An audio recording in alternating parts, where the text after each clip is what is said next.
Good morning everyone, कैसे हो आप सब। हम लोग मुग़ल एम्पायर चैप्टर पढ़ रहे थे, तो आज हम इसी चैप्टर को कंटिन्यू करेंगे। वीडियो थोड़ा लेट हो गया। अगर आपको वीडियो पसंद आए तो आप लाइक कर देना और सब्सक्राइब कर देना। ओके, सो हम पढ़ रहे हैं मुग़ल एम्पायर।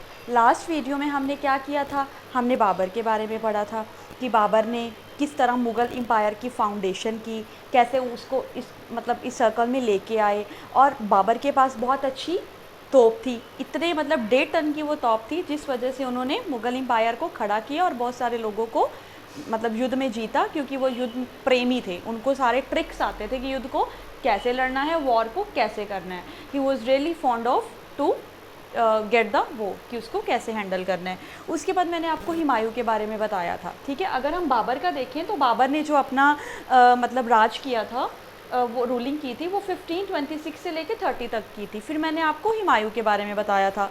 हुमायूं का तो ये था कि उसको किंग की तरह अपने आप में रहना नहीं आता था, उसको किंग की तरह पोजीशन संभालनी नहीं आती थी। उसने पूरी किंगडम को डिक्लाइन की और किया था। वो कैसे, पूरी एम्पायर को, क्योंकि उनको राज करना नहीं आया था। हुमायूं दिल के थे बहुत ज़्यादा अच्छे, वो इतने अच्छे थे कि उन्होंने सारी प्रॉपर्टी अपने ब्रदर्स में बांट दी, या किसी को डिवाइड कर दी, या उन्होंने पूरा खजाना ही, पूरा ट्रेजर खाली कर दिया था। ये मैंने आपको पहले भी बताया था। ठीक है, तो हुमायूं ने 2 बार इनको रूलिंग करने का मौका मिला था। 1530 टू 1540 तक किया, उसके बाद ये भाग गए थे उसके अपने आप को सेव करने के लिए। उसके बाद इन्होंने जो दोबारा जब आए तो 50-55 से लेके 50-56 तक का सिर्फ रूलिंग की थी। ठीक है, इनकी सारी प्रॉपर्टी इन्होंने अपने ब्रदर्स के बीच में बांट दी थी। इनके 3 ब्रदर्स थे, वो मैंने आपको लास्ट वीडियो में बता दिया था। क्लियर है।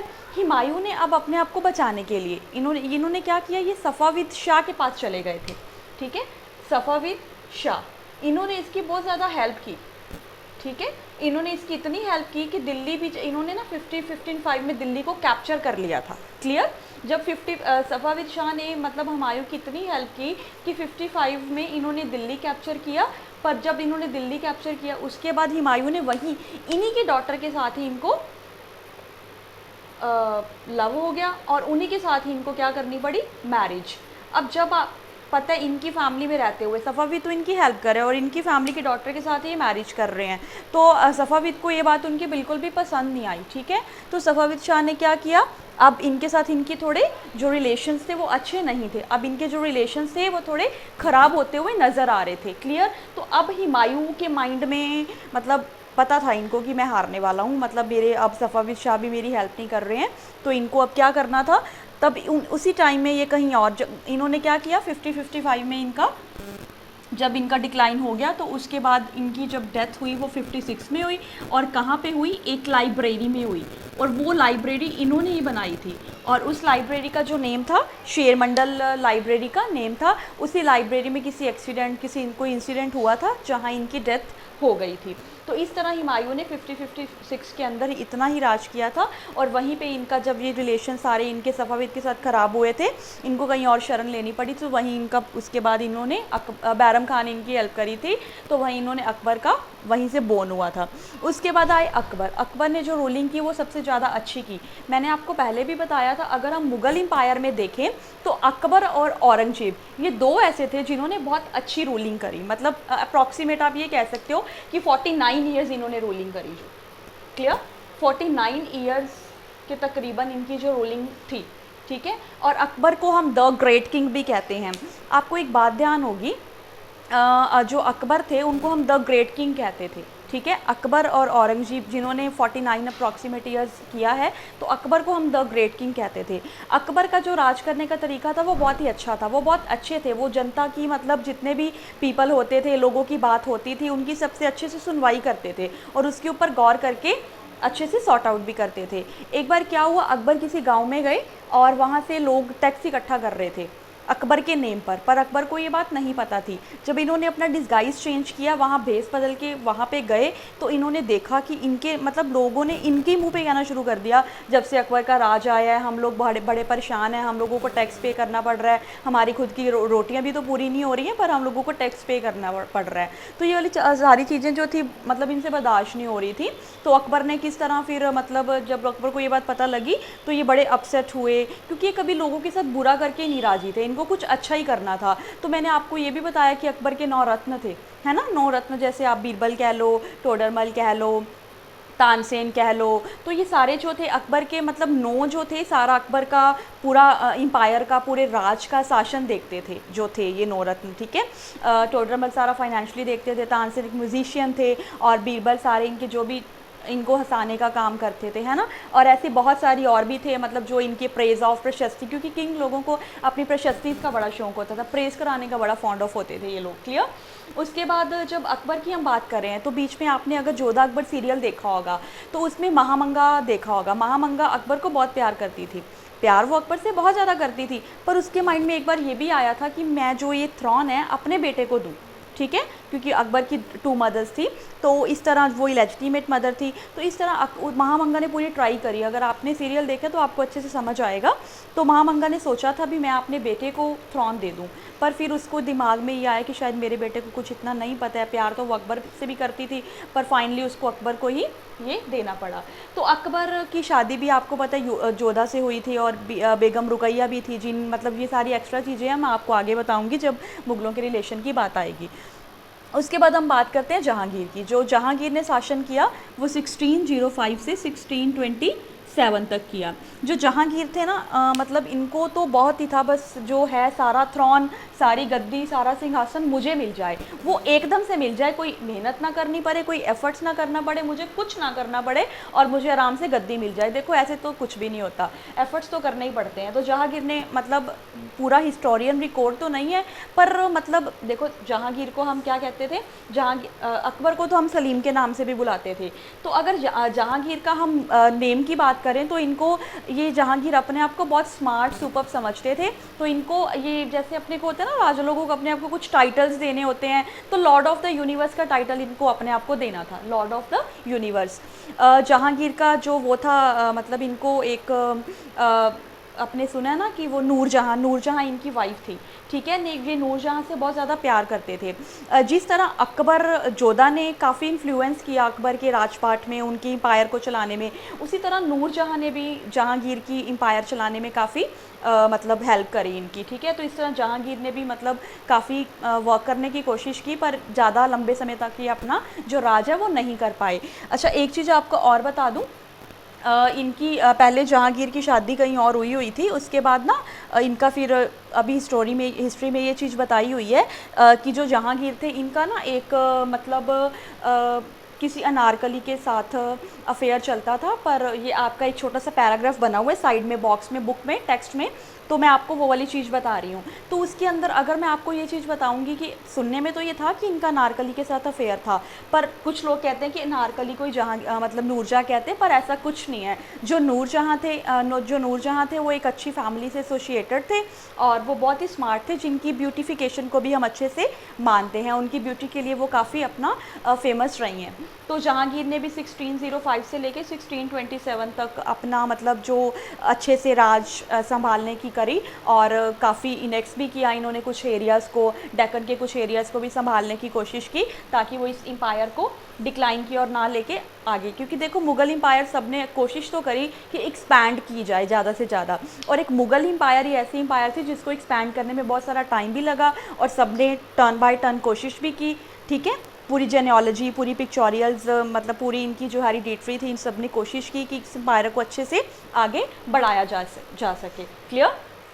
फिर आती है बात शाहजहाँ की। शाहजहाँ को सब जानते हो, आगरा आप लोग जाते हो, ताजमहल आप लोगों ने देखा हुआ है जो शाहजहाँ ने बनवाया था। इस तरह शाहजहाँ का अगर हम टाइटल देखें तो शाहजहाँ का हम जो टाइटल देते हैं उनको लॉर्ड ऑफ दी, ये कह लो लॉर्ड ऑफ द किंग, अपने आप को काफ़ी मतलब ये समझते थे कि मैं एक अच्छा रूलिंग करने वाला हूँ।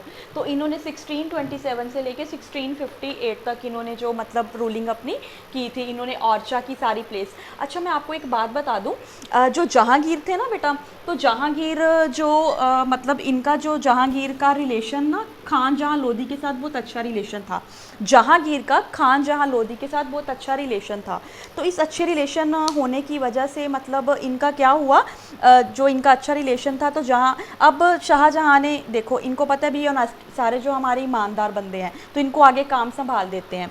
तो शाहजहाँ ने अपना खानजहाँ लोधी को काम संभाल दिया, पर शाहजहाँ लोधी को ये अच्छा नहीं लग रहा था कि शाहजहाँ को मैं मतलब बहुत राइज़ कर रहा हूँ, इनकी पावर्स को ऊपर लेके जा रहा हूँ, तो ये वाली चीज़ें इनसे बियर नहीं हो रही थी। तो इन्होंने क्या किया, खानजहाँ लोधी ने क्या किया, इनको इनके साथ रिबेल करने की कोशिश करी और इनको नीचे गिराने की कोशिश करी। ठीक है, उसके बाद शाहजहाँ ने जो ताजमहल बनवाया था वो मुमताज़ के लिए, आपको पता ये बनवाया था। उसके बाद शाहजहाँ ने मतलब डेक्कन के एरिया को भी अच्छे से किया। उसके बाद इन्होंने ओरछा वाले एरिया को भी ले लिया, उसको भी संभालने की कोशिश करी। मतलब इस तरह इन्होंने मुग़ल एम्पायर को और आगे लेके जाने की कोशिश करी, पर इन्होंने कुछ ही टाइम अपनी रोलिंग की। अब बात करते हैं हम औरंगज़ेब की। औरंगज़ेब की अगर हम बात करने की कोशिश करते हैं तो औरंगज़ेब आपको पता है बहुत ज़्यादा क्रूल थे, बहुत ज़्यादा क्रूल, मतलब इतने क्रूल कि सब इनके नाम से ही डर जाते थे। ठीक है, तो इनका मतलब एक वही था कि इनका इतना खौफ बनाया हुआ था लोगों को, इनके नाम से ही लगता था कि औरंगज़ेब, क्योंकि इन्होंने बड़ा मतलब अपने टाइम में जिनको रूलिंग थी तो इनकी कुछ अपनी अलग ही कूटनीति थी, अपने अलग ही शस्त्र बना रखे थे, अपने अलग ही मतलब रूल थे इनके। तो इनके रूल को संभालना मतलब लोग इनसे डरते थे कि औरंगज़ेब ने 49 ईयर्स रूलिंग बहुत की, इन्होंने बहुत लोगों को मरवाया। जहाँ हम अकबर द ग्रेट किंग कहते हैं ना, तो वहाँ हम औरंगज़ेब को काफ़ी क्रूल कहते हैं। ठीक है, तो इन्होंने बहुत सारे एरियाज़ को आगे देखो, इन्होंने एक इनके टाइम में जो मराठा जी शिवाजी के साथ इनकी काफ़ी लागडाट हुई थी, तो इसमें जो शिवाजी मराठा थे उन्होंने क्या किया था, मतलब एक गुरीला वॉरफेयर हुई थी। गुरीला वॉरफेयर समझते हो? गुरीला वॉरफेयर होता है कि पीछे से युद्ध कर देना किसी के, तो इसको ये औरंगज़ेब जी ने किया था। अब हम बात करेंगे, हमारा जो नेक्स्ट टॉपिक है Mughal tradition of the succession. मैं ज़्यादा डीपली नहीं जाती, चैप्टर पहले ही आपका बहुत ज़्यादा बड़ा है, नहीं तो बोर हो जाओगे आप लोग सारे। ठीक है, बोर हो जाओगे तो मुझे सुनोगे नहीं, और मुझे सुनोगे नहीं तो चैप्टर समझ कैसे आएगा। ठीक है, अब थोड़ी सी बात कर लेते हैं मुग़ल ट्रेडिशन ऑफ सक्सेशन। बड़ा ईजी समझाती हूँ, ज़्यादा टेंशन लेने वाली बात नहीं है। प्रोमीजेनिचर और कॉपर्सिनेरी, ये क्या है? ये दो टर्म्स हैं, सिर्फ दो ही टर्म्स इस पूरे पैराग्राफ में, सिर्फ दो ही टर्म्स को समझना है, हमें ज़्यादा लंबा नहीं चलेंगे लेके। प्रोमीजेनिचर और कॉपर्सिनेरी क्या होती है? प्रोमीजेनिचर होता है अगर मुग़ल एम्पायर है पूरी, उसके बीच में जो प्रॉपर्टी है सिर्फ एल्डेस्ट सन को दे देंगे, वो होती है प्रीमोजेनिचर। और कॉपर्सिनेरी क्या होती है? कॉपर्सिनेरी होती है कि जितनी भी पूरी एम्पायर है वो सब among all the sons, divide हमें सारे सन के अंदर करनी है, वो सबको डिवाइड करनी है, दैट इज़ कॉपर्सिनेरी। मुग़ल कभी भी ये नहीं चाहते थे कि कुछ भी गलत हो, वो हमेशा यही चाहते थे कि कॉपर्सिनेरी वाला जो रूल है वो फॉलो किया जाए, जितने भी सन है सबकी जो प्रॉपर्टी है वो सब में, जो किंगडम है जो भी है सब में प्रॉपर डिवाइड किया जाए, दैट इज़ द थिंग। अब हम बात करेंगे मुग़लों के रिलेशन बाकी रूलर्स के साथ कैसे थे। क्लियर? वीडियो अच्छी लगे तो लाइक कर देना। Mughal relation with other rulers, मुग़लों के बाकी रूलर्स के साथ क्या रिलेशंस थे? सबसे पहले तो देखो, मुग़ल अपने आप को एक्सपैंड कर रहे थे, पर बहुत सारे लोग ऐसे होते हैं जिनको इस डायनेस्टी में, इस एम्पायर में कोई इंटरेस्ट नहीं है, वो अपनी ही कास्टिज़म में खुश हैं। उनको इसको समझने के लिए, इसको अंडरस्टैंड करने के लिए, इस पूरी एम्पायर के अंदर जाने के लिए इनको क्या करना पड़ता है? देखो, राजपूतों की अगर हम बात करते हैं, राजपूत एक बहुत ही गुड एग्जाम्पल थे जिन्होंने मुग़लों के साथ अच्छे रिलेशंस बनाए। क्लियर? तो इन्होंने अपनी डॉटर्स की मैरिज भी इन फैमिली में करी, जैसे जोधा हमने देखा अकबर की फैमिली में, तो इनका अच्छा खासा रिलेशन बन गया। सिसोदिया राजपूत थे, ये कभी अपने आप को नहीं, मतलब इनको तो रिफ्यूज़ ही कर दिया था क्लियर कि हम मुग़लों के रिलेशन को मानते ही नहीं है, इनको अंडरस्टैंड करते ही नहीं है। तो औरंगज़ेब ने शिवाजी की इंसल्ट भी की थी क्योंकि वो मुग़ल एम्पायर को नहीं मानते थे। क्लियर? इनकी इंसल्ट का फिर शिवाजी ने बदला भी लिया था गुरिल्ला वॉरफेयर करके, वो मैंने ऑलरेडी आपको बता रखा है। फिर हम बात कर रहे हैं मुग़लों के रिलेशंस की। उसके बाद मैं आपको एक चीज़ और बताना चाहती हूँ, यहाँ पे एक मेजर पॉइंट है जो मैं आपको क्लियर करना चाहती हूँ। मुग़लों के रिलेशन की बात कर रहे थे, अपने राजपूत गुड एग्जाम्पल थे, सिसोदिया राजपूत ने रिफ्यूज़ कर दिया था। देखो, बहुत महाराणा प्रताप, यस, महाराणा प्रताप की एक गुड एग्जाम्पल है। जो महाराणा प्रताप थे ना बेटा, तो वो उनका क्या था, इनका अपना ही स्वाभिमान था, अपनी रेप्यूटेशन, अपना स्टेटस, तो ये बिल्कुल क्लियर थे अपने लिए। तो इनको मुग़ल रिलेशंस में नहीं आना था, इस अथॉरिटी को नहीं मानना था और इसके अंदर बिल्कुल भी नहीं आना था। तो इनका ये था, इनका अपना रूल था, अपनी स्वाभिमानी थी, अपना अभिमान था, इन्होंने क्लियर मना कर दिया था। इनके मना करने की बात अलग रह गई, फिर भी मुग़लों ने अपने आप को एक्सपैंड करने में काफ़ी एफर्ट्स करे, काफ़ी मेहनत करी और काफ़ी अपनी डायनेस्टी, अपनी एम्पायर को आगे लेके गए। अब हमारा ये वाला टॉपिक यहाँ पे ख़त्म होता है, थोड़ा शॉर्ट एंड ब्रीफ कर देती हूँ। अब मैं बताती हूँ आपको मनसबदार एंड जगीरदार। मनसबदार क्या होते हैं? मनसबदार एक मनसब, अपने आप में एक रैंक, एक पोजीशन। ठीक है, मनसब एक अपने आप में एक अलग रैंक होना, एक अलग पोजीशन होना, मनसब। तो इसके अंदर पहले सिर्फ तुर्किश लोग होते थे, पर उसके बाद ईरानियन आ गए, मराठास आ गए, राजपूत आ गए, अफगान आ गए, सब आ गए। ठीक है, मनसब का मतलब इंडिविजुअल पर्सनालिटी है जिसकी अलग ही पोजीशन है, अलग रैंक है, और उसकी अपने बिहाफ पे जिस बंदे के, देखो मुगल्स हैं, मुगल सर्विसेज हैं, मुगल सर्विस मैं आपको क्लियरली समझाती हूँ। सबसे पहले मनसबदार क्या है? मनसब एक इंडिविजुअल, एक पर्सनालिटी है, एक इंडिविजुअल पर्सनालिटी, एक इंडिविजुअल टर्म जिनका अपना रैंक, अपनी पोजीशन और अपनी ही सैलरी। क्लियर? ये सारा कुछ अपना होने के बाद देखो सैलरी, उसके बाद ये सारा समझ आ गया। पहले सिर्फ तुर्किश लोग होते थे, उसके बाद में सारे ये लोग आ गए थे।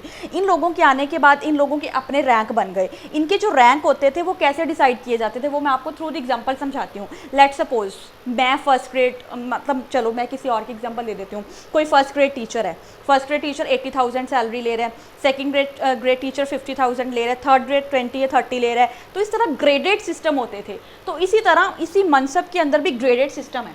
क्लियर? तो जिस वजह से जो सैलरी थी वो कैसे, न्यूमेरिकल वैल्यू, न्यूमेरिकल वैल्यू मतलब जैसे ये 2000 है, ठीक है, इनके नीचे 1000 बंदे लगे हुए हैं, तो इस तरह इनके जो रैंक होते थे। क्लियर? तो इसको हम सैलरी कैसे डिटरमिन करते थे? जात। जात मतलब जिस बंदे की जैसी पोजीशन है उसको वैसी सैलरी मिलती थी, जैसा उसका रैंक है, जैसा उसका ग्रेड है, उसको वैसी सैलरी मिलती थी। ये हमारा मनसबदार। उसके बाद मैं आपको बात करूँगी मतलब मनसबदारों को मिलिट्री का भी देखना पड़ता था, मिलिट्री रिक्वायरमेंट्स होती थी इनके अंदर। इनको देखो अकेला मनसबदार है, वो अकेला तो कुछ कर नहीं सकता, उसको अपने नीचे और बंदे रखने पड़ेंगे। ठीक है, उसके लिए इनको रखने पड़ते थे सवार, जो कि कैवलरी मैन, घोड़े के ऊपर सवार। देखो मिलिट्री पूरी चाहिए होती है युद्ध करने के लिए, वॉर करने के लिए, तो इनके जो होते थे ये वाले सारे। ठीक है, उसके बाद हम बात करेंगे मनसबदार। आपका क्लियर हो गया? मनसबदार के ऊपर जब जो बंदा काम कर रहा है, मनसबदार काम कर रहे हैं, मनसबदार अपना अच्छे से काम कर रहे हैं। अब मैं काम कर रही हूँ, ठीक है, या कोई और टीचर काम कर रहा है, कोई भी काम कर रहा है, आप लोग एफर्ट्स कर रहे हो, आप लोग एफर्ट्स करोगे तो उसके बदले में आपको ये भी होगा कि हमें थोड़ा सा कुछ तो मिले यार, हमारे इतने एफर्ट्स करने के बाद हमें थोड़ी सी अमाउंट तो मिले, कुछ तो मिले। तो इस तरह जो मनसबदार होते थे, तो इसी तरह जागीरदारी सिस्टम, जागीरदारी सिस्टम मतलब एक प्लेस। लेट्स सपोज मैं बताती हूँ, एक मनसबदार है, ठीक है, मनसबदार ने काम किया, अपना काम करने के बाद ना उसको एक प्रेसिडेंसी मिल गई, उसको एक एरिया मिल गया, जो वो उसका एरिया था, उस एरिया के अंदर ये एरिया है उसका, ठीक है, इस एरिया में इसको ये बोल दिया कि आपको यहाँ से टैक्स कलेक्ट करना है, रिवेन्यू कलेक्ट करना है। ठीक है, ये हो गई जागीरदारी। इस तरह आपको मतलब जागीरदारी। देखो अगर मैं जागीरदारी की बात करूँ, अकबर के टाइम में तो सारा काम बहुत अच्छे से चल रहा था।